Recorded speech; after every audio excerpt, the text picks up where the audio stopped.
Hey there, folks. I'm Matt Hansen, And I'm John Johnson.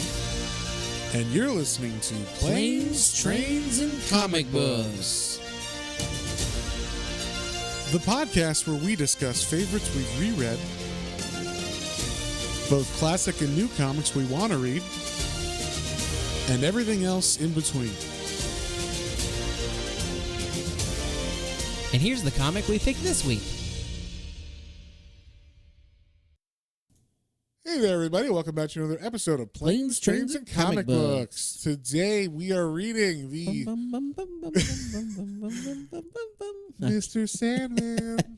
We're getting into the wonderful world of Sandman and Neil Gaiman. I don't know. We haven't read any Neil Gaiman comics on this channel yet, right? No, this is the first one. Yeah, this is the first one technically, although we did very early on, I think it was like episode 7 or 8 or something. We did 1602 by him, but then they got corrupted, so we had to bail on it. But this is true. For the channel, this is the first one. We will hit back on that one eventually. We just wanted to give it some time to we wanted it to be fresh when we again. talk about it and not just be like, oh yeah, we just read this last week again or whatever. But so this is the first Neil Gaiman comic. Is this the first Neil Gaiman comic you've read?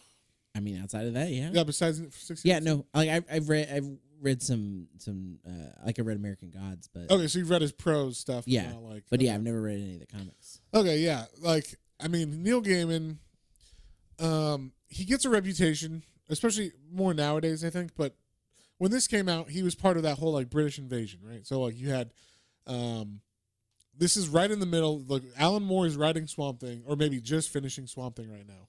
Hellblazer has just kind of started on its own run. And then this came out. So he's one of the new main big writers. I think Grant Morrison had just written or was in the middle of writing Doom Patrol. Okay. So all these new British authors came out and started writing for Vertigo specifically. They're all kind of adult-ish titles. There's more violence. There's more horror. There's more gothic kind of feel to them. There's also better stories, which is what was bringing everybody in. I mean, and the art too. I mean, the art was like, if you look at the art in this book, especially the covers and all if you look at the art in this book, you would be like, this is a mainstream DC book, especially if you look at the art from Batman back then. Oh yeah. Or anything else. You look at mainstream characters from back then compared to Vertigo books, and you're like, what the fuck? Panel layouts, page layouts are all over the place.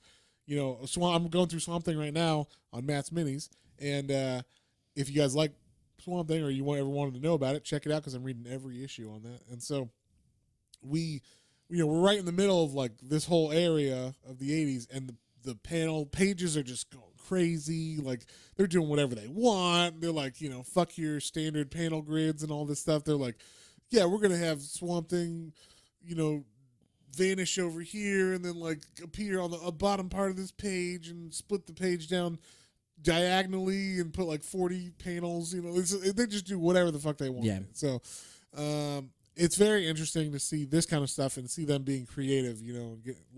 They have I don't think they have any bars on them, like, creatively, other than like the usual, like, okay, you can't like have extreme sex or whatever in it or something, or like stuff that DC can't sell at all. But like, you can definitely have adult themes in this.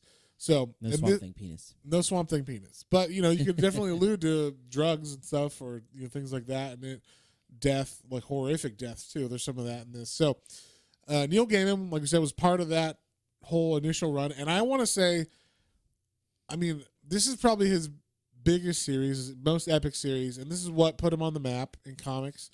I don't think he's ever written anything as good or as epic as this series since then, comics-wise. His books now, I mean, American Gods, Neverwhere, and all of those things I think are fantastic. But just comics-wise, I don't think I've ever read anything. Like, I read his Eternals run, even 1602. It's good, but it's not like, this has like a totally different feel to it, I think. Even just starting from the first book here. Oh yeah. I mean, we read the first book, the first trade, and this is honestly one of the strongest, of those first books I've read. I mean, Alan Moore, obviously, with the Swamp Thing, his first book of that is probably just as strong as this, but I mean, Hellblazer takes a little bit to kick off a couple issues. If you just started reading the first issue, you'd be like, yeah, it's okay. But like, you keep reading it and you get more intrigued, kind of thing. Because we read the first trade of that. Yeah. And I would say like this intrigued me much faster than that. Oh, very much so. So like he starts off strong and pretty much keeps being strong the whole time. I really liked everything in this. So. Yeah, and like you're saying that specifically, like the art and the way that it's laid out and the panels is very different and very much like engaging the entire time. It was like it's like you flip the page and then like there was one that the perspective is from inside of something and you're like, oh wow, like that's the whole panel is like looking out of this at the characters differently, and it's just cool to see it all drawn that way. It's like, how do you draw it, like a fisheye lens or whatever? It's crazy. I was kind of how do you draw a fisheye lens effect on I don't know, it's just like that's a very hard thing I would think for an artist to do. But Sam Keith is the fucking man. He does the first 3 issues of this book, I believe, and then it switches over to his. He had like a second guy helping him too, and that second guy then kind of switches to be the main guy for the rest of the book with another helper. So, but I guess initially you could say Sandman is created by Sam Keith and Neil Gaiman themselves. So, because all this whole world is set up by the way that Sam Keith draws him, and so basically, we're gonna start. This first issue starts in the right before World War I for America. I guess it's been kicking off already in Europe, but in America is not kicked off yet. Is 1916, and we're in England, so they're fighting. And there's this guy. He's dropping off a book to this dude named Mr. Burgess. What's his first name? Mr. Burgess is his first name. That's Roger. Roger Burgess. And the guy who's dropping it off is Dr. John Hathaway. Yes. And so Roger Burgess is supposed to be some kind of like dark magician, kind of like an Aleister Crowley, Yeah. And like he sets up this whole world at the beginning, like this is all about, like magic and intrigue and that like weird occultic world that was going around because of like Aleister Crowley and like the interest in like magics again and stuff was growing in the 20s, I guess. And so, this Roger has invited Mr. Hathaway over to get a book, and basically, his Hathaway's son died in a destroyer that was sunk by Germans, and he's like, my son died, so I'm bringing you this book. He works at a museum. He stole it from the museum. And it is, what is the name of the book? It is the Magdalene Gilmore. Grimoire. Pardon me. So, which is actually Grimoire. like, if you know this book, it's the Gilmore Girls. The Gilmore Girls. It's the Grimoire Girls. So the Magdalene Grimoire. So this is actually a real book, I think. Oh. Or at least I've heard people say the Grimoire when they talk about magic texts. And I looked this up before just because I was trying to research like magic. Back when you were in magic school? Yeah, it was when I was in my Harry Potter magic school. No, this is when I was like doing research for my comic itself. I was looking at different types of magic, like rune magic and all that stuff. And this was something that kept coming up, and I was like, "What is this?" And it's like an actual book that's like, "This is how you summon demons and all this." You have something you've been needing to tell me? Don't look in the back room. Don't look in the back room. I wonder why that one's always got a padlock on it. Okay. And tinfoil on the windows and. Yeah, pentagrams on the floor. It smells like incense. And dog blood. But yeah. Spiritus. Canine Spiritus. Oh, yes. But anyway, so yeah, Hathaway has stolen this book because he was told by Burgess that, hey, if you give me this book, death will not be a thing anymore. I'm going to use it to conquer death. And so Hathaway's like, please, if it's true what you said, take this book and make my son come back and no one need ever die again, kind of thing. So Burgess now has this book, and one of the things that's cool is we kind of see these people in the real world and how what's going to happen affects them through their whole years of their life. So we start off, and there's like a kid in Canada, and she's being told a story that terrifies her, and it's like the what's the story? It's like Through the Looking Glass. So it's like what's the Alice in Wonderland. There you go. That's what I was like. What's the name of that story? Yeah, Alice in Wonderland. So she's being read that to like go to sleep, and she's terrified. She's about to go to sleep. Then there's like another kid in Jamaica, and he's dreaming about like a castle made of clouds and flying in the clouds and stuff. Then there's like a guy who's a German soldier fighting in France, and who's way too young to be there. Yeah, he's 14. Lied about it, how old he was. Yeah, he's 14. Lied about how old he was, so he could go fight. And you know, now he's dreaming, but he's about to have to go over the top of the trench again, and he's very, very scared. So, and then the last one is a woman in England named Unity, and she is just, you know, about to fall asleep. She, you know, just regular person falling asleep, basically. So the whole point of this book is that he is like the head of this society, this coven. I don't know what you call it, but like a cultic society. Yeah, I would say a cult society. Yeah, and him and his son, he's trying to teach his son about it too. His son's name is Alex. He's like, Alex, you know, when I die, you will be, you will inherit this. You will be the, what is it? The Magus. The Magus, yeah. So he actually makes his son call him Magus because it sounds like father, and he's like father. He's like Magus. Magus. Sorry. But Magus means like head magician or whatever, like head. He's the Dumbledore, right? Yeah, the Dumbledore of this world. The evil Dumbledore. Yeah, and so basically they've got this book and they're trying to. What he says, he's got his whole coven together, and they're trying to do a ceremony to trap death, so they can control death and then like have the power over death. Have the power of death.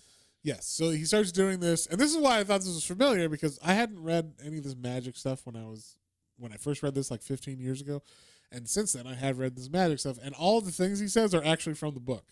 Like it's like how you summon, and also it's like all the stuff from what's that movie? The guy that did Midsummer, the first movie he did.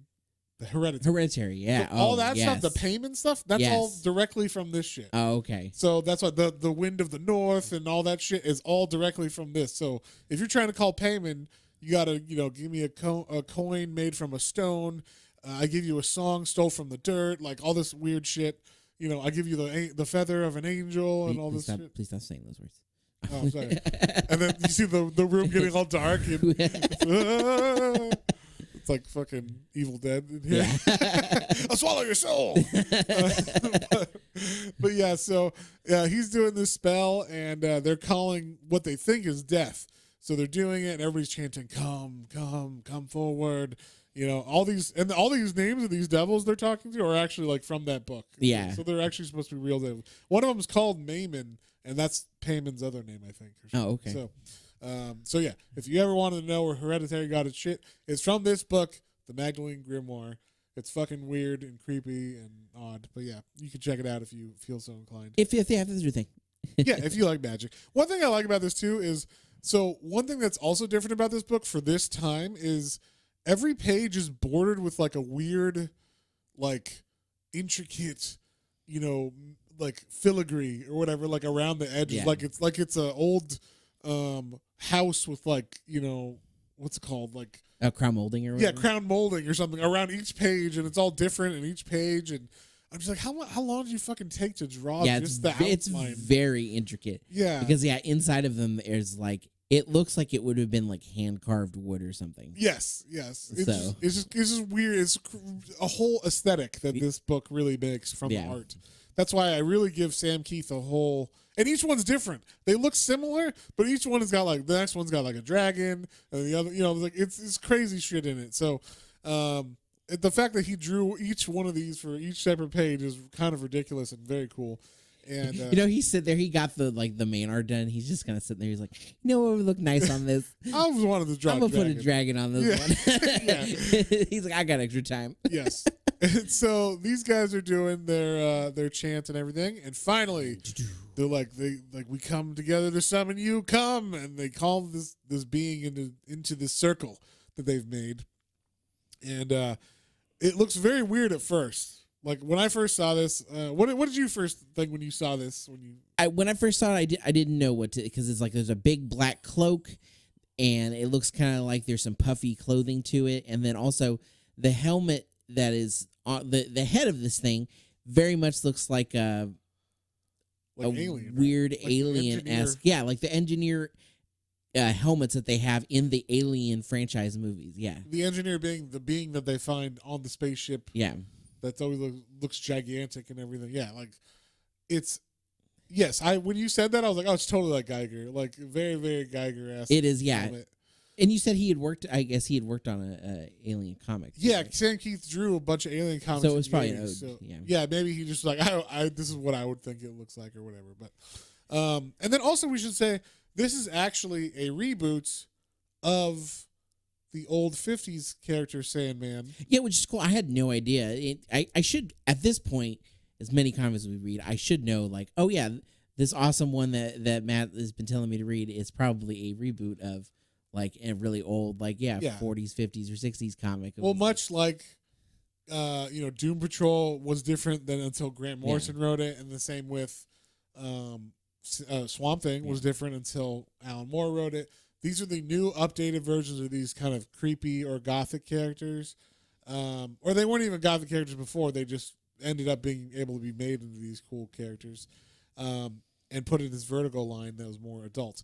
And so that's kind of what Catherine Berger, the editor of Vertigo, brought on these people to, these British people to like give a different perspective on these old classic characters or just different kind of classic characters.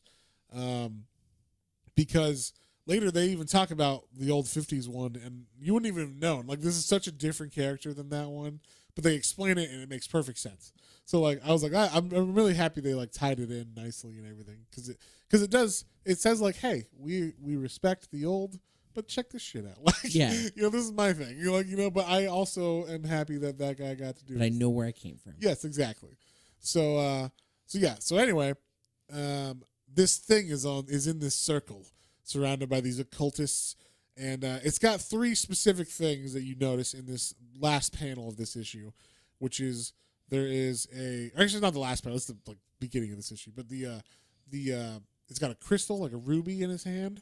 There's a bag of something. Yeah, it looks like a little pouch for like gold or something. Yeah. And then or something. Or something. and then he's got the helmet, like you were saying, or like it looks like it might be his head at first. If you've never read this before, you're like, I don't know what the fuck I'm looking at as far as his face is concerned. But later on we find out it's actually a helmet because they remove these things. They take those things off of him, and we see it is in fact a helmet. And so under all that stuff is a man. They take his all the stuff, including his cloak and his clothes, and they put him inside of a glass cage, I guess. Glass orb cage. An orb that it's not a cage. It's a glass orb that they use as a cage that's inside of the circle, because you can't break the circle or else he'll be able to get free if he can get out of the glass cage itself as well. So, or the glass container, I guess. So, they're like, and right away they're like, oh no. That's not death. We failed. That is not death. This is something else. But they're like, it's close enough. Like, we'll figure something out to do with it. It's still a powerful being that we've trapped. Like, hey, sometimes you shoot for the stars, you hit the moon. It's pretty good, So they go, that'll do. Yeah, that'll do. Exactly. That'll do, pig. That'll do. And so they have this thing trapped, and right away we see all those kids and people that were sleeping or about to go to sleep. The girl who was reading the looking glass, she fell asleep, and she never woke up. The Jamaican kid that was playing in the clouds, he's running on the clouds in the castle, and then all of a sudden the clouds disappear, and he's just falling forever. So like, and he's too scared to sleep ever again. It's because he wakes up and he's like, and then the people, or the guy that was about to, I guess, I don't know if he might have been a French guy. It looked like he had a German helmet on, but it did look like maybe I'm wrong. A German helmet. Maybe they just didn't know how to draw French helmets in the World War I or something. But basically, this dude wakes up, and they're like, we've never seen shell shock like this before, because he's just stuck, always awake now. He can't sleep and all this stuff. And then the last one, Unity, is asleep forever. She's never woken up. So, and they just. But this is at the beginning of it. So, like, they're just at these beginning stages of after Dream gets captured. We find out that the person they captured is Dream, not Death.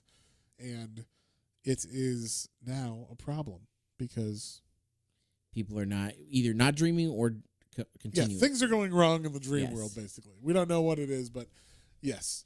They figure out eventually, soon after this that, well, it's not, like, they look through enough books and they find out it is Dream that they've captured. They knew it wasn't Death, but apparently there's a bunch of other siblings of Death that all start with D's. There's like Destiny and Delirium and all these other ones. And Death is one of them, and Dream is the one that they finally figure out because of the way his helmet looked.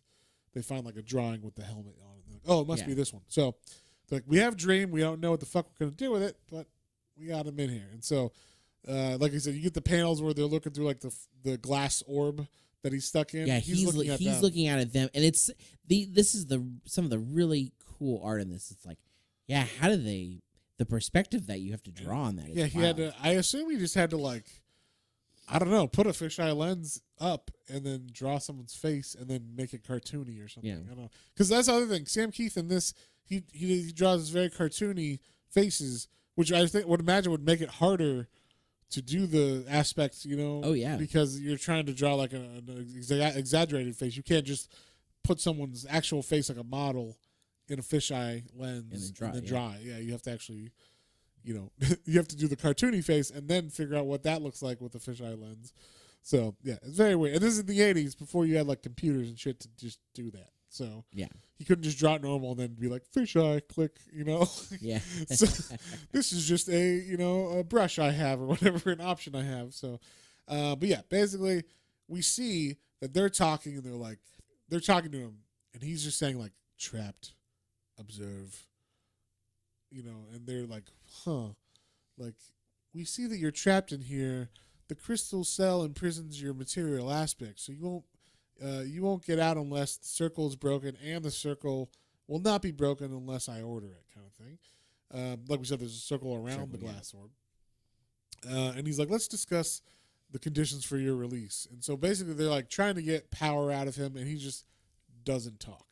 So then it skips ahead 4 years, and we see like some of the fallout from this. Basically, he doesn't talk the entire time he's in this for the last 4 years. And we see the guy, Hathaway, that gave the book to him, he's like, you've blackmailed me for too long, Roger. And yeah, basically he's like, I'm going to like write a note. And I don't know if he's going to kill himself, if that was part of this or not. But I feel like this is like the spell that he's doing through this, because we see Burgess or Roger and his son Alex are looking at a glass orb, looking at Mr. Hathaway, about to leave this note, and I guess leave maybe, but then he ends up stabbing himself with a knife. So I think that's part of, and burning the note. So I think that's part of. Oh yeah, I'm pretty doing sure magic. He's doing Yeah, and so like no one knows what happened, and they're like, like in the news later, it's like, we're pretty sure he stole things, but we don't know what he stole, and he stabbed himself, unfortunately, with one of the artifacts. So yeah, but it's very weird. We don't know what happened. But in the meantime, like we said, everybody's been like sleeping and everything. The people that were in those conditions are still in those conditions. Still sleeping, so. And then it jumps ahead even further. Now it's going to be 1930. Yeah, and we see like, some of the people that were part of the occult, that were like the right hand man of Burgess. Well, apparently that guy ran off with the mistress of Burgess and stole a couple artifacts, being the money, it was 200,000 pounds in cash, and he stole the magical helmet and the gem orb. Yeah, the ruby, right? Ruby, yeah, the ruby and the sand, I guess, too, right? And so stole the three things that he came with. And so that's kind of like a big deal. We don't exactly know why yet, but and when Roger finds this out, obviously his son Alex is now kind of grown up, and he's like, I don't understand, like, what about the prisoner? Like, can't we make him do something to these people? He's like, we can't make him do anything. He hasn't even talked. He doesn't talk. He hasn't even talked for fucking 15 years or whatever. And so the dad's like, he's trying to do spells to kill this guy, like his right hand man that ran away with his girlfriend, and nothing's worked until 1936 when she leaves him and steals the stuff that they stole, and he had made like an amulet to protect himself, and turns out when she left the grounds that guy was at, he just like exploded. Which is pretty crazy because he has so much bad curses that they've placed on him. And then this is where we see it's 1939 now. We're jumping ahead even further. And these people that were kids, they were children, that were like, oh, read me a bedtime story, mommy. They are in the same spot. So it says the girl who was getting read the Looking Glass story, she's still asleep. She still thinks she's 8. She wakes up every now and then. It says twice in the last decade.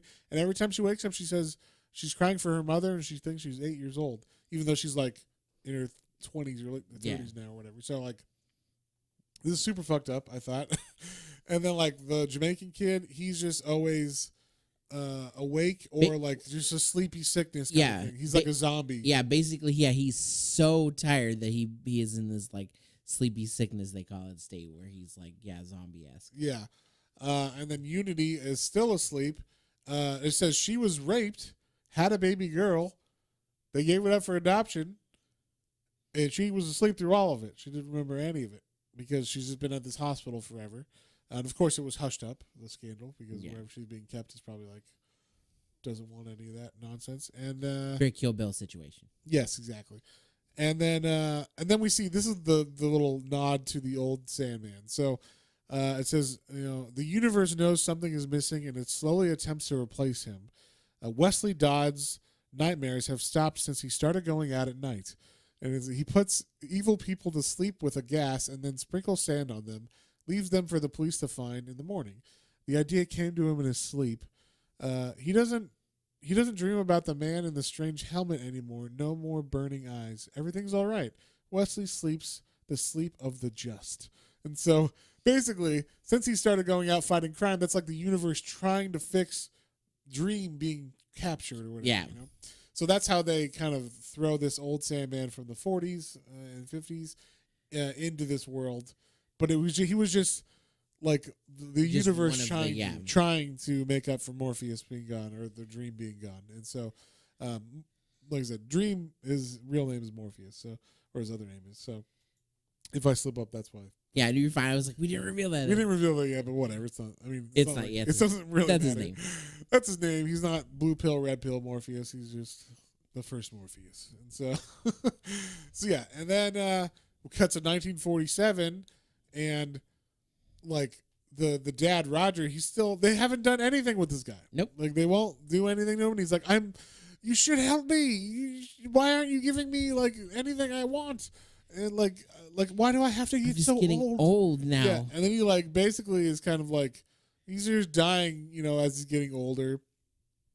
And at the final point, we see that the son Alex is kind of now in charge of everything going on during the normal day stuff.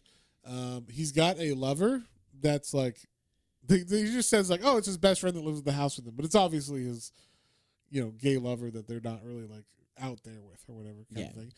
And then soon after that, the dad dies. Like I said, he kind of had already taken over, for his dad for the most part. So yeah, so he is, I guess, the Magus now. He's the Magus, but he doesn't really seem like he's that much. Like basically, they're just using it kind of like for status. Yeah, because they even say like he doesn't really read much of the book anymore. He only really reads the one page that has the image of death or of Dream. Yeah, Dream on it. So like he's really just obsessed. Like my dad brought you here this whole time, and you have just been quiet for 30 all these years, the whole time. And then when it says his lover is like, he doesn't believe any of this. He just basically uses it for like status as well. So it's just kind of like being like, I'm part of the Masons or whatever. We're just a club that's just a good old voice. Yeah, a societal club that helps us get jobs or whatever, some shit or whatever. And so, eventually, Alex starts getting older, and he is he's just getting older. He's finally like in a wheelchair, and we see like death is like it's 1988, and I like this part because this page is great because it just kind of skips ahead 10 years a bunch. It goes like 1966, 1972, 1978, 1982, 1988, and every time you see Alex is older, and he's like I've killed people, I will do it to you, and then we see like Morpheus saying soon, like but not out loud. He's saying in his head. He's thinking in his head. So this is like the point. This is where he knows this old man's about to die. He's gonna fuck up, and something's gonna happen because basically they've had someone watching him 24/7 this whole time, and they can't sleep on the job because obviously they're in a room with Dream. So if they sleep, he might be able to influence them. And so, as they're pushing Alex away, his wheelchair scuffs the floor where the mark was, the circle. And if you've ever watched Supernatural as much as I have, you know you cannot break those circles. Those circles need to be in place, God damn it, to trap whatever you're trapping. So, basically he scuffs the circle, and then there's still the thing of the orb. So the orb is still holding him in there. But one of the guys that's watching him just kind of drifts off, goes to sleep, and he's like, "Now," like, this is that. I like the way that he starts doing this. Yeah, so he pretends to be dead. And then they come over to him, and then they unlock it for him, and then he was able to, in that dude's dream, the guy was on a beach in the dream, and he had grabbed like a handful of sand in the beach, and so when they open the orb to like check him out, he's like, and he like blows the dirt in their face, and they all like fall asleep instantly, and then he is fucking pissed basically, and. If you know what he looks like, he basically looks like a goth guy. He's got like ivory white skin. You know what he reminded me of, especially as we get further along and his hair starts to like, kind of like I guess grow or get a little puffier. Yeah, he makes me think. The Cure? Yeah, exactly. Yes. The lead singer of the Cure. Yes, the lead singer of the Cure. Or if you've ever seen Neil Gaiman, quite a lot like Neil Gaiman. That's true. So I don't know if he was the model for this or if it was actually the guy from the Cure. But yeah, he's got that Cure hair for sure. And like ivory white skin. Everybody of his family pretty much has this like ivory white skin.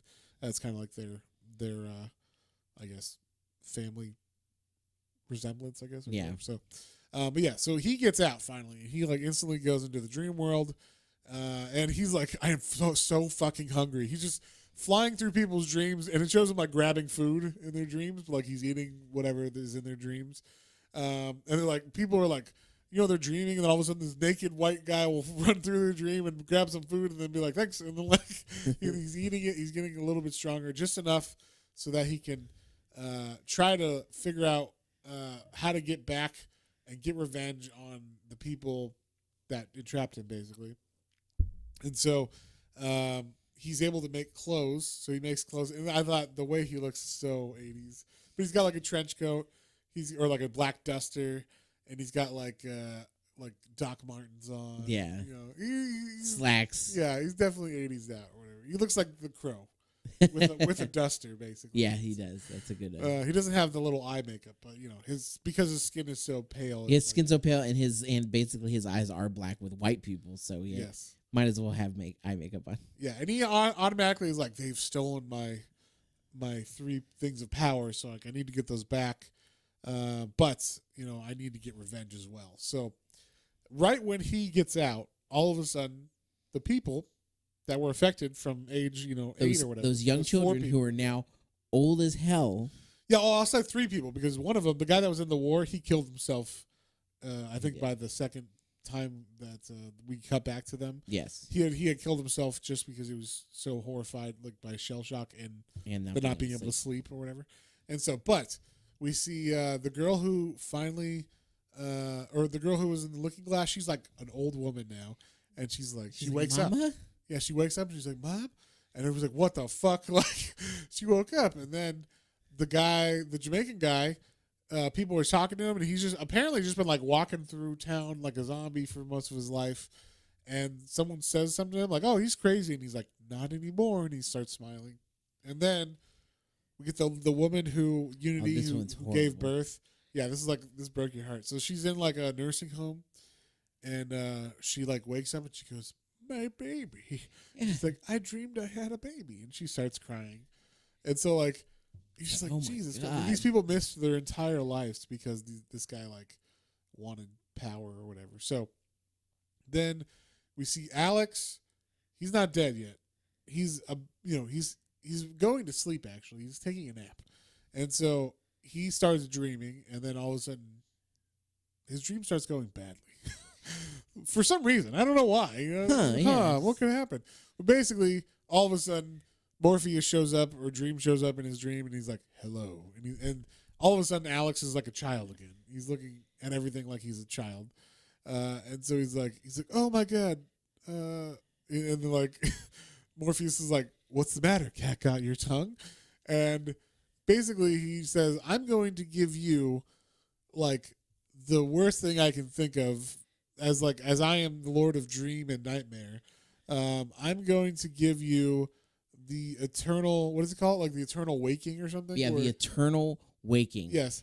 And so basically it's like when you in a dream. What, you want to explain? Oh, yeah, because I fucking loved this. Yeah. Anytime you're in a dream and you have that moment of epiphany, like, I'm in a dream. I need to wake myself up. And you wake yourself up, and then you're in another dream. Like you wake yourself up. It's like a movie. Realize, yeah. You know, like in a movie where they wake up and then there's like they get killed again. It's like, oh my god, that was a second dream. Yeah. Now I'm really awake.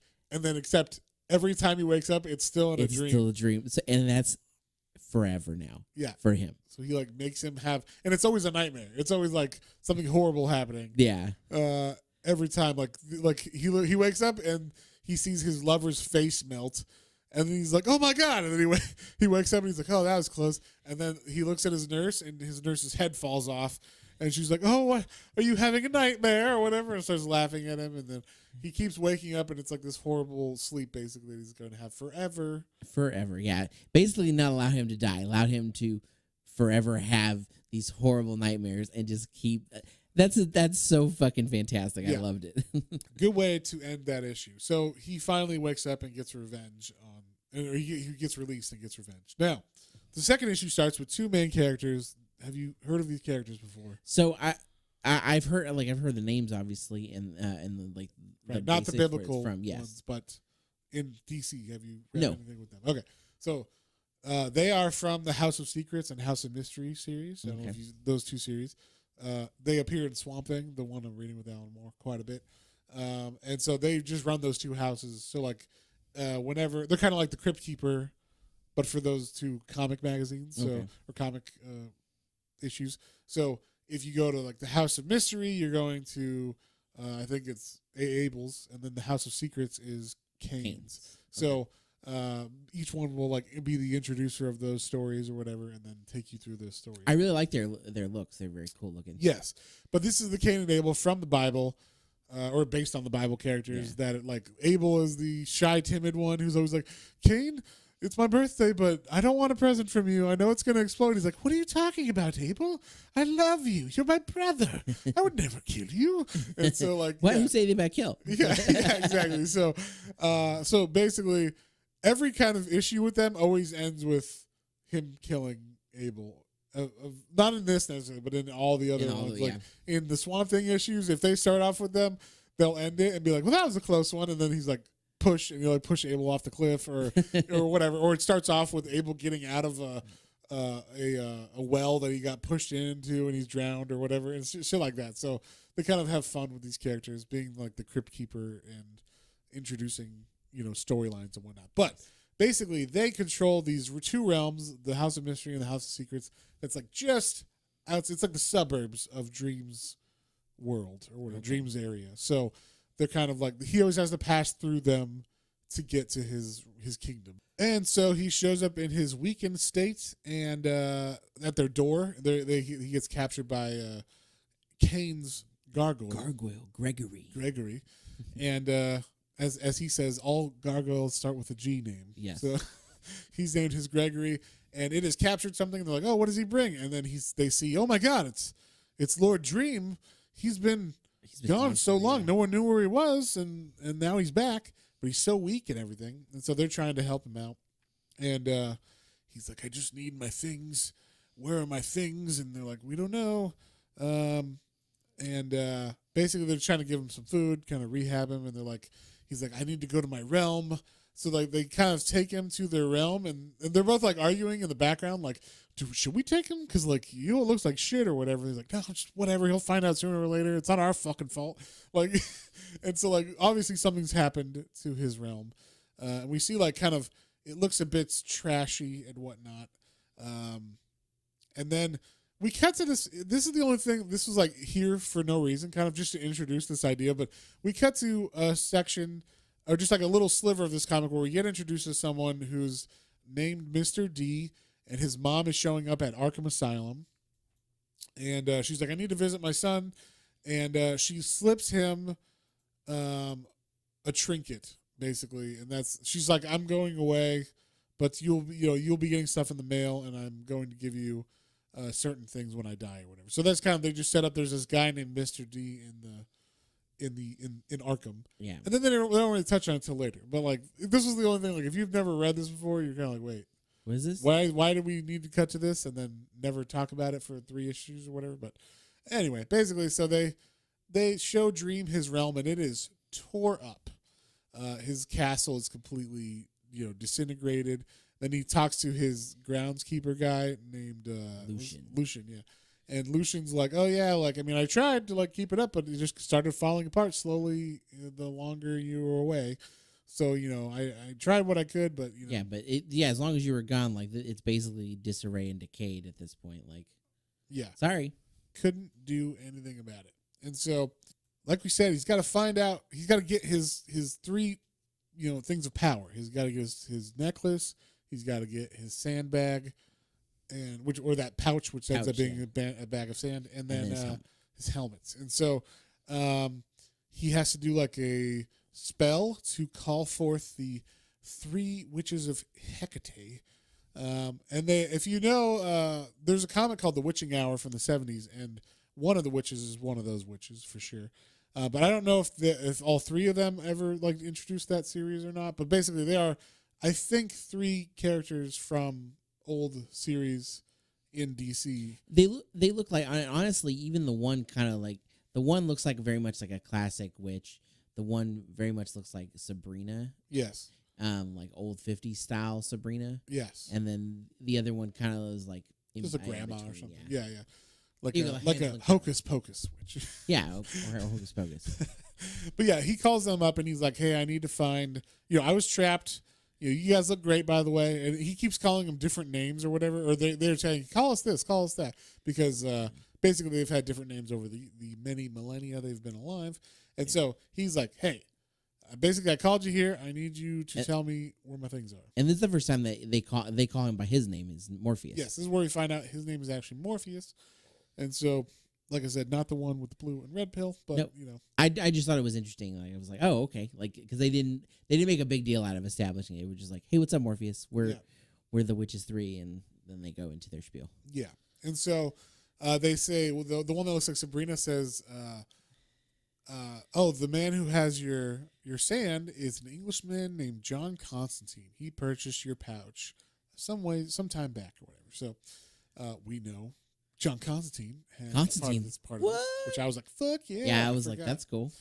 And then we see the middle-aged witch. She's like, hey, the helmet was traded to a demon some years ago by the guy that betrayed Burgess. Yeah, the guy who ran away. Sykes. Yeah, Mr. Sykes. He ran away with the mistress, and the reason why he traded it was he traded it to a demon for a protection amulet so that he wouldn't die, which is what got stolen when he did die eventually. But I like that she was like, it's no longer on the mortal plane, so you're gonna have to go somewhere specific if you're gonna find it.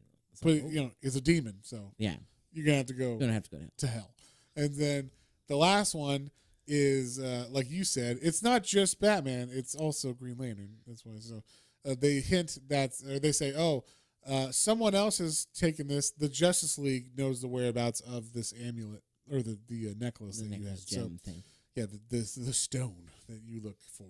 And so I looked this up. This is actually it's a pre-crisis story, and it's actually the guy that we saw in Arkham is a dude named Dr. Destiny who fought with a red gem prior to Crisis and prior to this Sandman series.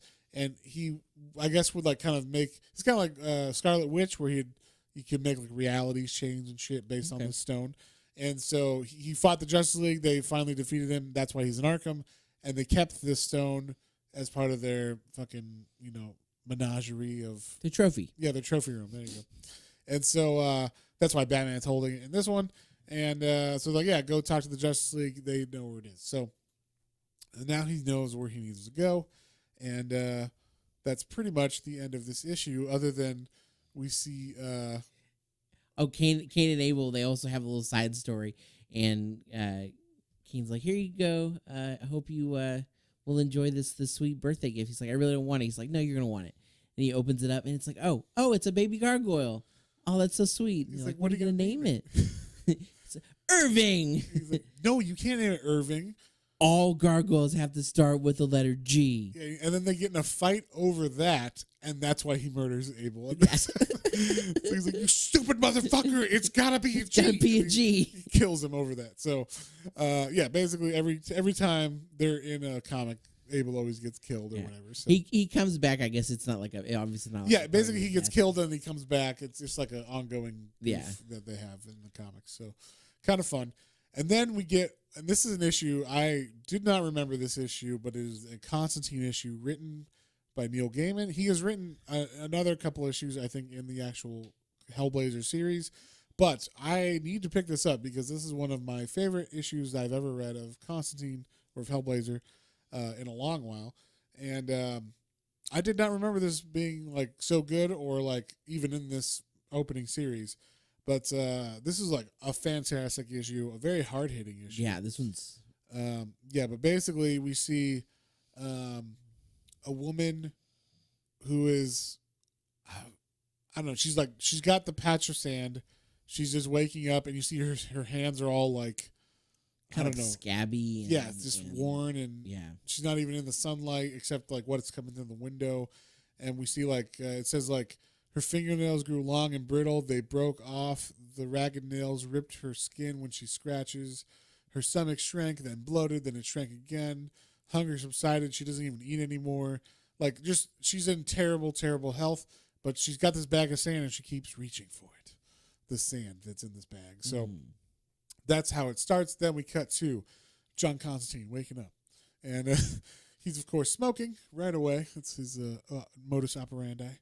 And so that's like the first thing he does, reaches for cigarettes, smokes, goes outside. And I like this. Instantly, it switches to Constantine writing. If you've ever read Constantine, it's all in his head. It's all little thought boxes that he's talking. It's never him talking to people generally. Yeah. Very rarely he says a sentence or two to someone, but for the most part, it's all, narration in his head, which I thought it was very cool that he just like went to that for this issue. Because it feels like a Constantine issue, like from the Hellblazer series. Yeah. And I did like, this is kind of like, that's why I was doing it at the beginning too, is because like they have the radio on in this one and Mr. Sandman is playing, like, so they're like, he's already hinting at it. And not only that, every song about dreams, he keeps like humming. He's like, why do I keep thinking of these dream songs or whatever, And so he's going about his day. And then he even has like, the people that are around town saying like, hey, someone's looking for you. The Sandman's coming to get you. And he's like, what are you talking about? But these are like magical people that he knows throughout town. And some of them are like crazy people though and whatnot. So he kind of writes them off because of that. But yeah, so then we cut to the house that we had at the very beginning again. And now it's nighttime and someone's breaking into that lady's house with the sand. And instantly as he comes into the house, he's like, I must be dreaming. And he's just like in like a weird sex dream that he, all of a sudden, out of nowhere, he's just like in a weird sex dream, like the most intense dream he's ever had before. Then he's driving in a Ferrari. Then he's like Jesus dying on a cross. Then he's like Superman.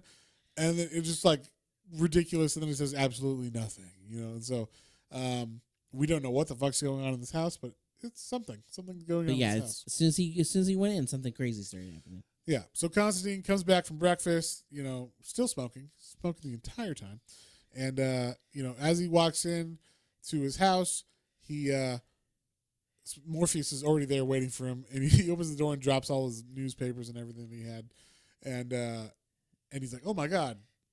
Like, you must be. He's like, yes, I'm Morpheus and blah, blah, blah. Like, they obviously Constantine has never met him before because he's been trapped or whatever, but he knows of the dream, these people or whatever. So he's like, let's go. You have my sand. He's like, no, I don't have your sand, but like maybe it's in my storage unit or whatever. Like we can go look there. That's the only place I can think it would be. And so they go to his storage unit and he's like, Constantine, there's nothing here. I do like he makes him change. Like he's in his like long robes, and Constantine's like, I'm not going out with you around town looking looking like a dork. like that. Yeah. So he like changes into like I guess a more natural like trench coat kind of thing. More 80s looking. Yeah. And then he still says like, really? Okay, I guess that's good, as good as we're gonna get, kind of thing. So which is funny because it just looks like, you know, Constantine's wearing the same thing. And Yeah. Constantine's judging him based on what he looks like because it's black, I guess. But he's wearing his, you know, his beige or his tan colored trench coat or whatever. So, so yeah, they go to his storage unit and he's looking through stuff, and Morpheus is like, "There's nothing in here. I can feel the sand. I can feel my items, and there's nothing in here." And he's like, "No, hold on. There might be something." And then he sees a picture of him and a girlfriend, an old girlfriend. He's like, "Oh shit, I know what happened to that sand." And he basically recalls that he had a girlfriend back in the day who was like obsessed with this bag of sand because he could never get it open. Yeah. Like, I guess you have to have like some kind of magic to get it open, but once it's open, you know, you can access the power of the sand and whatnot. So, he could never get it open, but the girlfriend was always like, "There's got to be something in there, something worth getting it open or whatever." So she must have stolen it, you know, when they broke up or whatever. So that's what happened. I guess they had a fight, or no, he went away for a while and then they broke up, and she went into his apartment and just took all her stuff and then whatever she wanted out of his apartment because, hey, it's a breakup. Whatever. Yeah. So she took that bag of sand, and he's like, "Oh, I didn't even know that." So they go there, and then they go to her house, like where her newest address is, and he's like, "The pouch is here. The pouch is here. I can feel the Yes. power in this home." And they go into the home, and he's like, "Well, before we go in here, I can feel there's something you don't want to go in here. Like, you're a human. This isn't going to be good for you." And and Constantine's like, "Nah, I'll stick around. This is starting to get intriguing now that you're telling me there's some weird powers in here that I shouldn't be around or something." So basically they go in this house, and right away, you know, Constantine's got his lighter out trying to get some light, and they find the guy that broke in, and he's just dead. Yeah. He's just like being eaten by dreams is what Morpheus says. But like basically the house is feeding on him, or something's feeding on him. And so then Morpheus is like, let me turn the lights on. He just puts like a ball of pure light energy. luminescence or whatever out, and just, you know, he says whatever. What do they say? Lumos. Yeah, Lumos or whatever. And there you go. He's got a ball of light. So then they open a door, and Constantine's like, it's dark in here. And he switches on the light, and he's like, there's something on the walls. And then all of a sudden, Constantine is falling from like the sky, like he's dropped from the sky randomly. Yeah, like he's in a dream and he's falling. And then all of a sudden, Morpheus flies down. He's like, "Constantine, wake up. We're standing right here in the house. You know, we're awake. Everything's fine. Everything's fine. Don't go crazy." And they're like, "What the fuck?" And then you see this room, and it is like a living organism. The walls are just covered. It's like they're inside of an intestine or something. Yeah. Like, you know, it made me think of Dragon Ball Z when they go inside a Boo. oh yes, yes. It's all pink, and it's all It's a little bit more bloody than that, like more visceral. It is a little more creepy. But yeah, basically they're saying like, "Oh, the walls are alive. Everything's alive," and then he's like, "But how?" And then Morpheus says, "The pouch," and then you see something. The walls, everything starts talking to him and like becoming faces and shit. And they're like, "Leave here, leave her. The woman is ours." And then they look and they say, they're like, "Oh, Master, you're back. We thought you were gone. We thought you were gone. We did not know. We thought you were gone for good or whatever." And so basically he's like, "Yeah, all right, no worries." You know, basically we find out she is a kind of a drug addict to this sand that she found out she could open it. She was able to figure out how to open it, and now that's why she's like reaching for whatever. It's like she literally has like an addiction to like going through the and most having wonderful like, dreams. Yeah, the most crazy dreams. And she's just sitting there like totally naked, but like shriveled up. Her skin is like totally like, I don't know, sloughing off of her or whatever. It's so super gross. And she's just like, "Dream, dream, dream, whatever I want." Like she's just like so out of it and everything. Her hair's falling out and everything too. And Constantine starts smoking. He's like, "Jesus, Rachel, Jesus." And like he's just freaking out. And then, you know, Morpheus goes over to the bag of sand. He's like, "I have the pouch now. The dreams will return in time. Yeah, let's get out of here. We don't need to collect every bit of sand or whatever. They will come back to me now that I have the pouch." That's what's important, the pouch. And so they're like, "We can go now." And And then Constantine's like, please, like, you can't leave her like this. Because Morpheus is like, why not? Like, whatever. She's immortal. Who cares? She did this to herself. And he's like, you can't do this to her. You can't leave her like that. And so he's like, very well, Constantine. Go outside. I'll do the right thing or whatever. And so, Constantine says his farewell. He says, like, Rachel, sweet dreams, my love.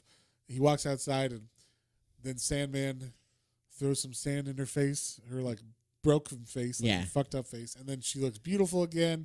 And then it says the veil of tears lifts, and she feels the flesh flow back into her bones again, and she knows he's waiting for her. John, hello, and he's like, hello, love, it's been a long time. And she's like, did you miss me then? He's like, nah. And she's like, you bastard, I love you. And he's like, I know. And like they just have like a nice little walk into the sunset, and that's her last memories. Yeah, or the last dream. Her last dream is like a nice, peaceful way to go. Yeah, basically. Like reuniting with John and having like we love each other, walk off to the sunset kind of story. Or it was cool because like so far, you really didn't get a sense that he was motivated on revenge, and now it's getting his stuff. So you really didn't get a sense of him being like necessarily a character with heart. Is more just like and he doesn't really have a heart necessarily in this, but like Constantine's like, come on, and he's like, okay, I will give. I mean, he didn't have to. He's kind of above it though. He is like a god, so it's like it doesn't matter either way to him though. But he's like, if you insist, I'll do it for you, Constantine. So it's still like he is still like above us, but yes, he is he's not a good guy, but he's like, he's not a bad. Yeah, he's not like evil. Yeah, no. And but like he is above like all the dreaming, like they're kind of above us. They're indifferent to humans. And his first thought was, well, she kind of did this to herself. I don't need to do anything. And Constantine's like, no, you fucking do. You will do something. Yeah. So then Constantine's like, well, that was a fucking crazy thing. Did she? And he's like, yeah, she died peacefully and happy. And he's like, thank you. And so he's like, you got your sand back. Where are you going now? And he's like, I'm going to hell. And so Constantine's like, well, have a good one. So then they say goodbye, and that's pretty much it with Constantine. The one last thing he says, he's like, hey, and this kind of ties into the Constantine mythology. He's like, hey, before you leave, real quick, I've been having the worst nightmares ever since Newcastle. And if you know what that is, it's like he had basically when Constantine was a young whippersnapper and thought he knew about magic, he got a bunch of friends to conjure up a demon, and it did not go well. A bunch of his friends died. Yeah. And so that's all covered in his own series, Hellblazer. But for right now, he says, hey, I've been having nightmares. I can't sleep. Can you at least take the real bad ones away? And he's like, yeah, I'll do it. He's like, thanks, man. I appreciate it. And then he starts singing, Mr. Sandman, as he's walking away. So, and then we start the next issue, which is him going to hell, like he said. He takes some sand out of the pouch. He travels down to hell with it. And, basically goes in. He meets Etrigan. I did like that. That was cool. I was like, hey, I know who that is. Yeah. And so Etrigan is, a demon that appears fairly often in the DC universe, created by Jack Kirby. And he fights with Swamp Thing a couple times. Yeah. By his side, I should say. They also fought the blackness that is mentioned in this issue that specifically references the Swamp Thing issues that I just did in Matt's Minis. So good timing. Yeah, good timing on that. But basically, he goes to hell, and the demons there are like, you are not Morpheus. You do not have his helmet or his, medallion or whatever. And he's like, it's me, fucker. Just open the gate or whatever. So he gets a little pushback from these demons, and then he's like, you dare? Fuck with Morpheus or whatever. He like grabs the demon's face, and then Etrigan shows up, and he's like, hey, no, that's him. Let him go. Yeah, we're good. Yeah. So then he lets him in, and he says like, hey, there's been some changes in hell since you were here last. I'll bring you to the castle or whatever, but you should notice it's not just Morningstar. Morningstar being Lucifer of Satan, the ruler of Satan. Prior to this, he was the only ruler of Satan. Then we find out, since the blackness has happened, the darkness that kind of split hell in its ranks, there are 3 people that rule hell together, kind of like a parliament or some shit. Yeah. Basically, they're called the Triumvirate, and it is Lucifer Morningstar. He's one of them, And I love the way that they draw him in this. And also, this is the first issue where Sam Keith isn't drawing. So this is where you get like a different look, and it makes sense because it's hell, right? Yeah, like it also like fits for this because he went to a different dimension basically. Yeah. And so like hell, they make it very like goth, gaudy, very over the top. Yes, it's kind of like a I don't know, like a 70s version of hell or something. Yeah. Like just like everybody. There's all these weird people with pitchforks, like stabbing people, and there's fire. It's like how like I don't know. I saw this old animation cartoon of Pilgrim's Progress, and whenever they showed demons or hell, it was always like this, like just over the top. Just they're stabbing people with pitchforks, like almost like Looney Tunes or some shit. Yeah, a little bit more mature than that, but definitely in that realm of like we're doing what we're supposed to do, stabbing people. And torturing them because they're in hell. Like they might as well be singing, while they're doing this kind of thing. So, but yeah, we see Lucifer looks exactly like David Bowie in this, which I thought was fun. It's very fun. He also looks like David Bowie with gigantic bat wings. Yeah, he also looks kind of like Gabriel from the Hellblazer movie, the Constantine movie, because what's her name that plays Gabriel in that is so. I don't remember her name. It's on the tip of my tongue. Tilda Swinton, yeah. Something, yeah. She has a very it's kind of androgynous, I guess, look in that movie, and so yeah, that's why they kind of went like David Bowie, Tilda Swinton, but before Tilda Swinton, obviously. So I'm gonna say David Bowie look in this because he's got the different eyes too. Yeah, and so I like that a lot. That was cool. They made Lucifer look like that and then also this is also the precursor to the series Lucifer, so. That actually ties into all this stuff. Oh, wow. Because he's not king anymore, and he eventually decides to leave, and he becomes Lucifer, in his own book on Earth. So, yeah, it all ties together if you read all these in the right That's cool. order.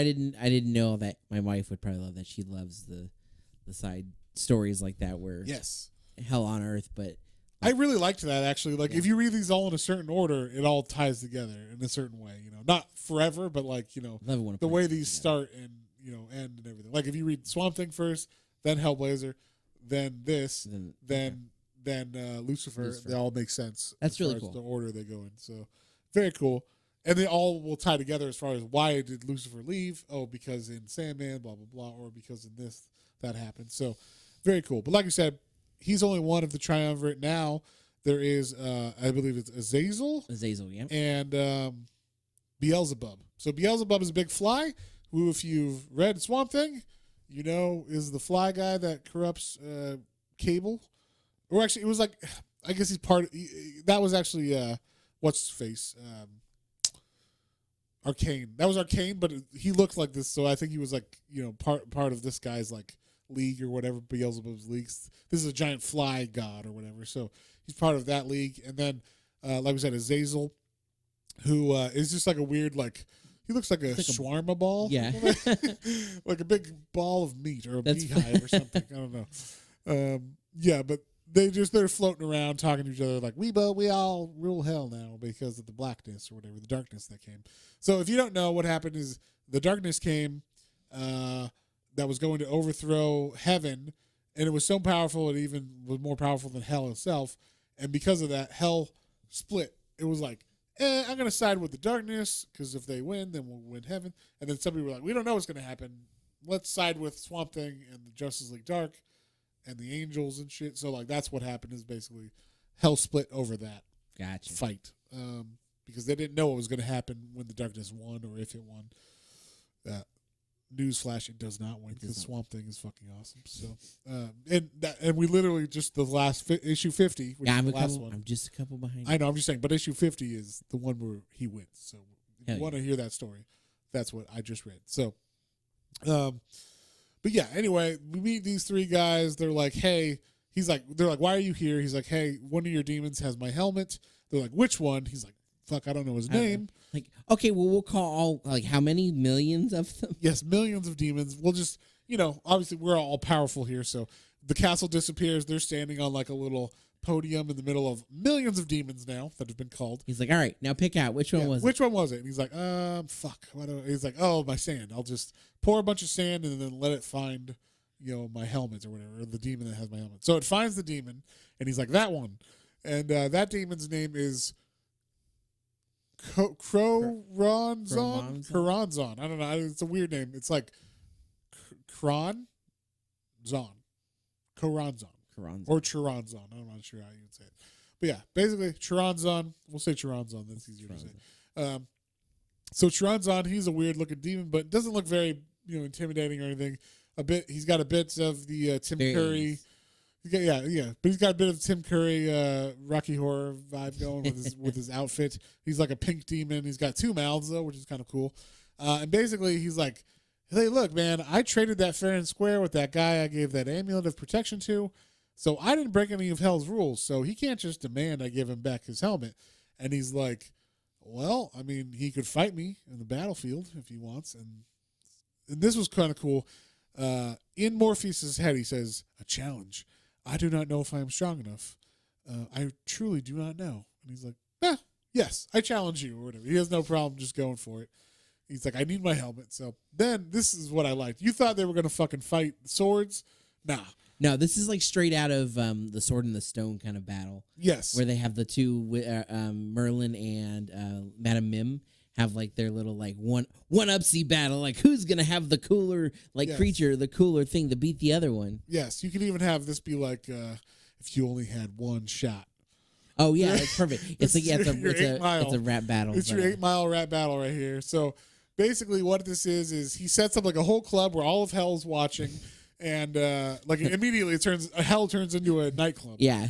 And ladies and gentlemen, welcome and thank you for coming this evening. We got Choronzon and Morpheus challenging each other tonight. So we're like, oh, what are they going to challenge each other for? And so basically, it's like a game of what would it be, like puns or like chess puns or something, like, or not puns, but like a 1-up chess. So it's like. So let me explain it. So the first thing that happens is Choronzon goes, I go first because I'm the one who's, defending or whatever. So he goes, he says, I'm a dire wolf, preying, stalking, lethal prowler. And then Morpheus has to come up with something that can beat that. Yeah. As like a image. And these images are actually real because Morpheus says like, oh, I feel like the grass between my hooves and shit and whatnot. So it is like you have to actually come up with something that works or else the images will fail.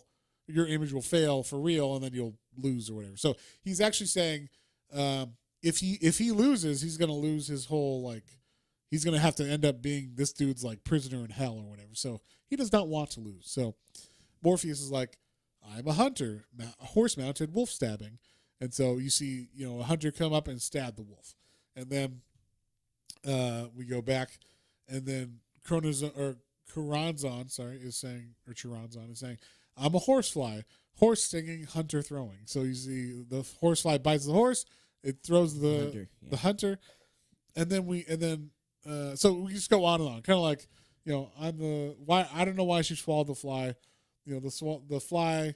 She swallowed the fly to get the whatever, and then the spider, and then the blah blah blah. So like it just goes up and up and up, trying to one up each other, up until the very end, where Morpheus in his head is like, after a while, he's like, I think I figured out this guy's modus operandi. Like, yeah, he feels like he figures out where he can go and he can trap him. Yeah, so he says, I am the universe, all things encompassing, all life embracing. So we get to the point where he is now, we went from, wolf to horse to all the way, I am the universe. So like, what's better than that or what's bigger than that? And then Choronzon thinks, oh, I got him now. I can totally get him. He's like, I'm anti-life, the beast of judgment. I am the dark at the end of everything, the end of the universe, God's worlds of everything. And he smiles, and he's like, well, can you beat that?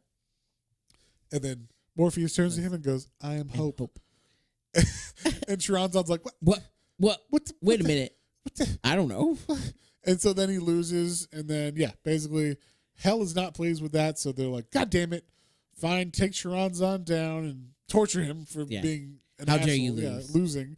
And you get your helmet back. So he gets his helmet back, and then he's like, I'll be on my way. And they're like, will you now? With all of hell surrounding you, how will you get out of here? Because they're like, hey, we can just, take you prisoner if we want right now. You're not at full power, and we know that kind of thing. And he's like, oh, really?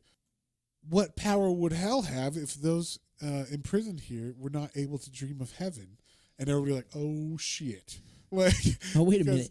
If they're not thinking about if they're getting tortured and they're trying to be like, oh, if only I could get away from this horrible torture and pain and be in a happy, wonderful place like heaven or something, or whatever, Earth or whatever, something away good from here.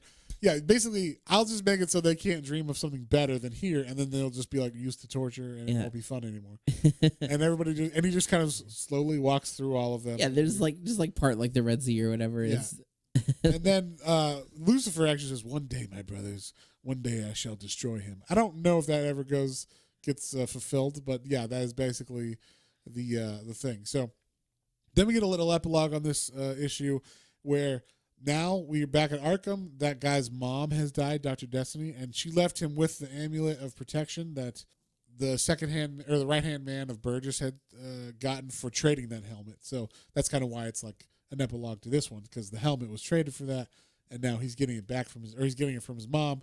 So assuming that will kind of protect him from Morpheus a bit, when he comes to get his, I guess, amulet, wherever they can find it. So, yeah, and then this is kind of like this is like the last issue that this one's gonna be a little bit long because it is like so in depth, but we want to cover everything that happens with him finding his main trinkets of power or whatever. So we have he's got his bag of sand, he's got his helmet now he's got to get his ruby or his amulet. So this guy from Arkham, Dr. Destiny, he escapes. He's like, now that I got my trinket of protection from my mom, I'm gonna escape. He gets out, and he takes a woman, on the side of the road. He flags a woman down and takes her hostage and says drive me to this place, because he knows where the necklace is hidden. And Morpheus does not know. He's got to go to the Justice League or whatever to figure that out. So we get a little interlude of Mr. Miracle on Apocalypse, escaping from Apocalypse. He's having a dream of escaping from Apocalypse and granting goodness, and then all of a sudden Morpheus comes in and is like, hey, let me save you, buddy. You were scared? And then he wakes up and he's like, oh my God, you're in my fucking room. He's like, yes, tell me where my amulet is, my ruby. And he's like, oh, shit, okay. Yeah, I guess that would be, it was on the satellite in the showroom. Go talk to Martian Manhunter. Yeah, he's the guy that kind of categorized all that shit and knows where it is. Yeah, he knows where it is. Martian Manhunter, he's responsible. He knows where these things are. You can't just lose powerful objects, So then we get Dr. Destiny. And we should say Dr. Destiny looks like he's been in solitary confinement for about 40 years. He has skin that is basically just kind of rotten. His teeth are rotting out. He's literally pulling his teeth out while he's talking. He looks very zombie-esque. Yeah, you could definitely say that. It does change a little bit once he gets the jewel, and I think that's on purpose. But his hair starts to grow out a little more and whatnot. He gets a little bit more fleshed out. But at this beginning part, when he first gets out, the lady's like, please don't kill me. Oh my God, why do you look like that? And he's like, oh, I've been in, look like what? I don't even know what I look like, because I've just been in fucking Arkham for fucking 30 years or whatever. And so, actually, it hasn't even been 30 years, but I think he says it's been in for 6 years or something. But it's all been in solitary. So he hasn't seen the sun. He looks like a ghoul or whatever. And basically, he starts talking to this lady, and she's like, you're kind of nice. It's fine. I'll help you out. There's a coat in the back if you're cold. You get some sandwiches there if you need something. She's going out of her way to be nice. And basically, he already knows where he's going for this amulet. So he goes there while Morpheus is looking for Martian Manhunter. And so he goes to this warehouse. And this was a cool thing, I thought. So Morpheus shows up at Martian Manhunter's house, and Martian Manhunter's like, oh, you, right away. And then he sees Morpheus as some fire demon. And he's like, Lord Zil, I greet you humbly. May you guard us in darkness and on the pathway between waking hours, and protect us in dreams from the flame of your wrath. And he's knows who this is. He basically sees him as I assume what his actual god form would be or something. Maybe, yeah, I don't know, or what the Martians think his god form is or something. I don't know. So because Morpheus is a Martian. I didn't realize. I thought that was just part of your name or whatever. I didn't realize you guys actually existed anymore. Yeah, he's like, oh, I'm the last of my race or whatever. And so basically, he's like, where is it? And he's like, oh, it must be in the warehouse in upstate Gotham in this place that we just saw our buddy arrive at with that girl. And so he's like, cool, I'll be out. I'm going there. And so he leaves Scott Free, who's Mr. Miracle, and John Jones. And I like this panel. They're just like in bathrobes together, like, hey, you want some Oreos? Like, he's like, I got a stash. You can have some if you want. You know, like, I just thought it was funny. They're both like superheroes, but they're just chilling in their normal, lounge. Normal life. Yeah, which I thought was very fun. And it fits this time, too, because they're both in the Justice League International, which is like a fun Justice League series, which we will read fairly soon now that you know what they are. Hell yeah. We've been introduced to them. So, Morpheus just kind of transports there. He gets straight to the storage place. He walks in. And he finds his amulet because obviously he can like feel it. He's like, there it is right there. He tries to use it, like power it up or whatever, and it freaks him out if something's wrong with it, and it hurts him actually. Yeah. And it actually steals some of his power from him again. And then like now it's just sitting on the floor next to him and he's passed out. And then, like we said, Dr. Destiny has already pulled up with the girl and she's like, well, thanks. You know, if you ever need any help, let me know. And he's like, okay. And he just like pulls his gun out and he shoots her. like they had such a nice conversation the whole time. You're like, oh, he's not that bad of a guy. And then he just murders her. Yeah. So yeah, not a nice guy. She's dead. And then he walks in. He's like, oh, someone was trying to fuck with my baby, huh? And he like gets his thing. He's like, oh, it's even more juice than it was before. Great. And he like puts it on. And now he's back to being evil Dr. Destiny who can control dreams, and not only dreams, but like basically he can make realities, you know, happen or whatever. Like he fucks with reality. So kind of like what's her name? Scarlet Witch. Yeah. So he goes to a diner, and that's where this issue ends. And then, okay, we'll kind of skip through these ones a bit faster because basically now we know who's got the gem and everything. So these last 3 issues are basically the fight between him and Morpheus in this diner. The first one's like what happens in the diner. Basically, he drives everybody in the diner crazy. Yeah. And makes them do horrible things to each other until all of them are dead. But at first, they're just doing little things. Like, you know, they just start arguing with each other. Or they notice, hey, we've been here for like 12 hours. And they're like, wait, no, it hasn't. I just walked in here. And they're like, but they see the clock and they're like, wait, am I going crazy? Or you're like all of a sudden time stops working correctly for them and stuff. And then it just progresses from there. He just starts fucking with them little by little until it ends up them, you know, murdering each other to a point, like just horribly. And like, he's getting the biggest kick out of watching them like kill themselves or have horrible hallucinations of, you know, them like cutting off their fingers and making him like, yay, Dr. D, you're the greatest. And like he's on their shoulders and just like super fucked up stuff. Yeah, one of the girls is a lesbian, and there's like a trucker in there, and he's like, I'll show you. The only reason why you're a lesbian is because you haven't had a right man or whatever. And he like tries to rape her or does rape her. I'm not 100% because they cut away, but not a good sign. Not a good thing, basically.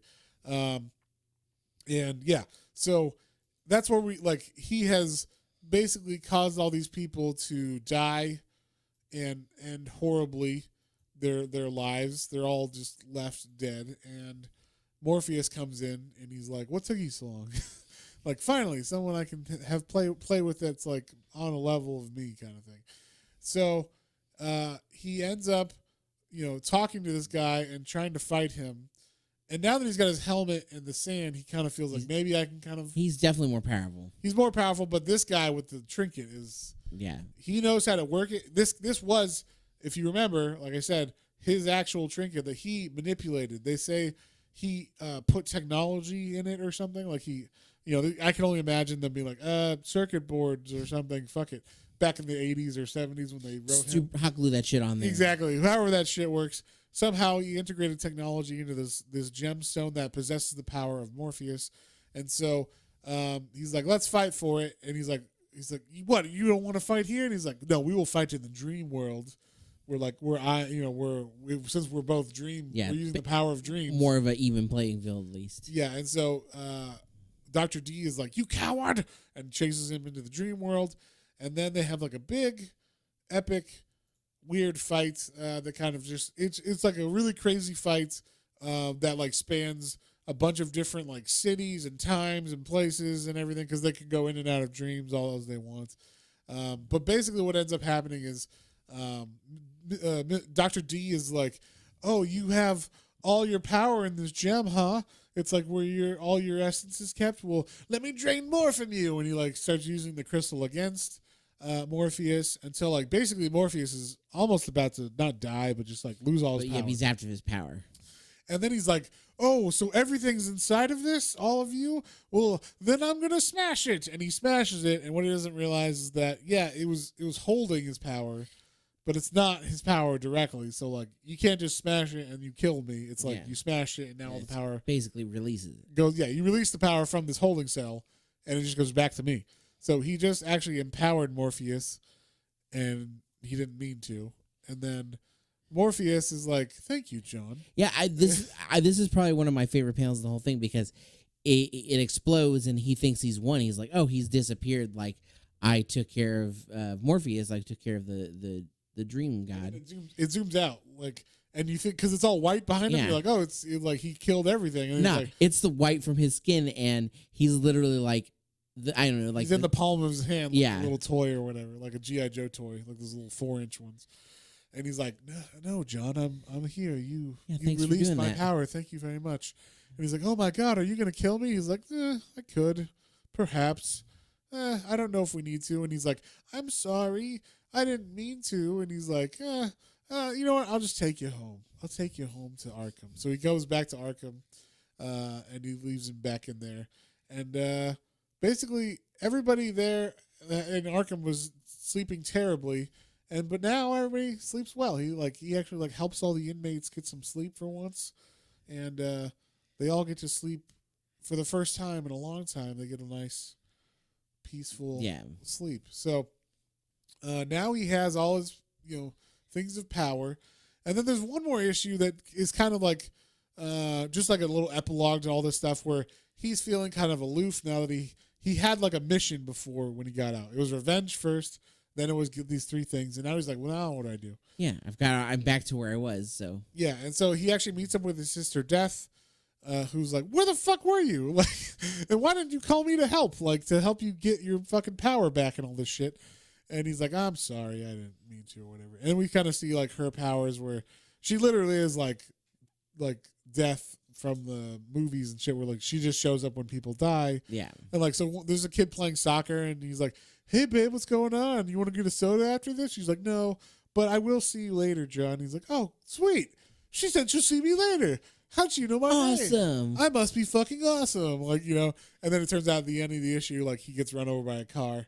And she's like, "Hey, John." He's like, "Hey, I didn't know you were going to be back so soon." And she's like, "Well, I mean, I'm here because you died," or whatever. So, like, we get that. And then, like, we kind of get, like, just kind of his aloofness, where he's like, "I don't know what to do now that everything's fixed." And she's like, "Well, there's a lot more to fix." Basically, it's a little wordy, but I did like the way that it was set up. Like it's them. It's like they're at a park, kind of like reconnecting over the span of everything that he just went back through to get all of his stuff. Yeah, like it's wordy. This is kind of like there are definitely some sections of Sandman as a comic that get. I mean, he's a book writer, right? So he definitely gets he's more writing prose. His prose. He likes to throw in his, Egghead likes his bookie book. We got to throw in some good fancy writing here, little what it was Shakespeare every now and then. So this is what it is that so it's not like Stan Lee putting boxes over everything and you can't. No. It's nothing like that. Like, don't get me wrong. Like, it's still very fantastic writing. It was just more of like. Well, after that big fight and epic storyline that we just had, this was kind of like a big, like a pause. Yeah. To all the action or whatever, they could have stopped the trade at the last one, but this does wrap up the storyline. So, because now he's like, at the end of this, he's like, and now I know what I'm gonna do. I have to rebuild my kingdom. I have to kind of make sure everybody's dreams are correct and everything again. And now I know what I must do with my life or whatever. So he gets like his purpose back. Stella gets his groove back in this one, right? So that's kind of where we end with this one. Fantastic. He's like, there's so much to do in my kingdom, so much to restore, so much to create, but I can't wait. And that's the end of this book. It's 8 issues long. This is the beginning, the first trade of Sandman. So with all that being said, John, what did you think? What would you give this one? I liked it a lot. Like, the art was really good. Even with the change in artist and the style, like, I like how it fit. Actually, it almost seemed more purposeful than right. They did it on the right issues, right? They yeah. did it on the Hell issue, and then they did it like when he goes into the diner and he's got his crystal now, so it kind of makes sense that his appearance kind of changes because he's got power now. Yeah. So all of that, like, it works really well for this, whether it was, like you said, intentional or not. Like, they just had to change it up. But I loved everything up until not up until, like, I loved it. It was fantastic. The epilogue where he's talking with his sister Death, it was a little, like, I think just because in comic form I was like, okay, like, yeah, that's cool, I get it. Let's get to the 22nd page now. We could have, like, maybe we could have shortened their conversation a bit or something. I don't know. Well, but it has to be a whole issue, right? I guess, yeah. That's the problem, I think, is it had to be a full issue because you can't just throw that at the beginning. Like, what, you have 10 pages of that and then 10 pages of the rest of the another storyline. You set up another villain. I don't know. But yeah, I don't know. But basically, he just did a full story where he gets his groove back, like we said. Yeah. Sandman gets his groove back. And John didn't like that. No, no. It just, after all of the, like, action. The oomph and action, like, it was a little, like, it was a note that took me down more than I thought I would. It was like, okay, like, I was like, it didn't wrap at what I would have hoped for, I guess. But overall, I still really liked it, and, like, I definitely want to continue the series. Like, I want to see more. Yeah, maybe we'll, like, the covers were the second one or something. Really cool and unique. Yeah, they continue. Dave McKean does all the covers on these, and I think he did at least most of the series, and they're all, like, he does a lot of mixed media and stuff, so you see, like, actual, like, paper cuttings and shit in it, and, like, tree branches and shit that are, like, real that he just took a photo of on top of the artwork or whatever. Yeah, it's like cool. Weird shit that he does. Very cool. Like, he's the only person I know that does stuff like that for the most part. It's I liked it. I liked everything about it. So yeah, overall, it's a solid start. It kept me going, and, like I said, want to make me read more. I'm going to give it a 7. 7, nice. I'm going to give this one an 8.5. Oh. After reading this for the third time now, and like I said, I hadn't read it for like 15 years. That might have been the second time I read it that time. And this time, having read so much more, I don't think I might have read Swamp Thing then, but I hadn't read all of Hellblazer. I hadn't read all of the other stuff I've read now. So I feel like this just gave me like now that I've been reading Swamp Thing issue by issue, and we've kind of gone through so much DC stuff in this podcast, and it's all fresh in my head. Like, this just filled in a bunch of cool stuff. I'm like, oh yeah, this clicks in perfectly with everything I'm doing. And I just felt like this continuity is the kind of continuity I like. Yeah. Like, where, hey, these series are kind of together, but not in like, we're all you have to buy each one in order to understand the story. Yeah. It's like, no, like, if you read Swamp Thing, you get the there was a blackness that happened, and then this is in that. And, just, you don't need to know everything. It just was in it. It doesn't have to be a crossover that you had to buy 10 issues of Vertigo books in order to understand. It was just, we're reading each other's work and we're liking it, I was appreciative to see how he fits into, because, like, before this, like, I really didn't know anything about the character. So it's nice to see how he fits into the DC universe, that he's, like, actually a DC universe character, and, like, you can see, like, oh, I see how he's going to interact now. Like, I kind of see where it's going to go. Yeah. As far as, like, the generalization of his character, like, obviously they could take it a million ways, but in general, it's like, okay, this is cool. Like, I want to see how this is going to move forward now. So yes. So very cool. And I mean, we just had like a conversation with an indie comic writer, Jason Douglas, who was talking about this is his favorite comic. This is what got him into comics. That's so like right. you get to see now like what he's talking about. Like you read this, and you're like, holy shit! Like this is like a different level of comics or whatever kind of thing. So, or at least the ideas in this are different levels. That's kind of the main thing about those British writers is the ideas that they brought with them. Maybe they didn't execute them 100% all the time or whatever, but for the most part, you look at that and you're like, how the fuck do you think of that? Like how do you execute that so well at the beginning? The first 2 issues of this are so well told of this new character that is actually tied to a 50s character that has nothing to do with that 50s character, but it like makes perfect sense the way he explains it over those 2 issues. You're like, oh wow, this is like really, really good. So I don't know, and now I need to find issue 3 and add that to my Hellblazer run just for funsies because it's part of that. So in my head, it's now canon. So I hope that's not super hard to find now that the show and TV movies and everything are coming out. So I don't know. We'll find out. But yeah, I give it an 8.5. John gives it a 7. I'm sure we will read volume 2 at least from this going forward in the next couple weeks and whatnot. But what are we reading next week, John? Next week, I'm taking the reins, and I'm going to take Matt down a little. Star Wars? No, I mean it's a little different route. So this is a true life comic book, but in the wrestling realm. It's called Andre the Giant: Life and Legend. It is by Box Brown. This is basically like not just his wrestling career. This is stories of Andre the Giant throughout his life as told in this comic form. So it's like all these different things from like, obviously, everybody knows like this, behemoth of a man and like maybe, like the Princess Bride, like the couple things like that. But like all of the not think it means what you think it means. Exactly. Anybody want the peanut?